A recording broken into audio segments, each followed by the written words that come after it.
కథలెన్నో చెప్పారు, కవితల్ని రాశారు, కాలాలు దాటారు, యుద్ధాలు చేశారు. ప్రేమలో తప్పు లేదు, ప్రేమలో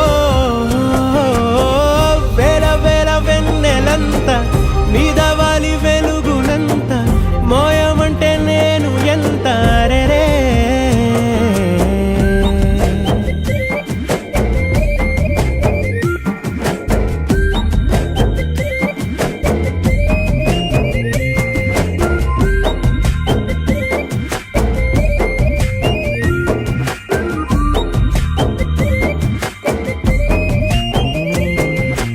ఆకాశం తాకాలి అని ఉందా, నాతో రా చూపిస్తా సరదా.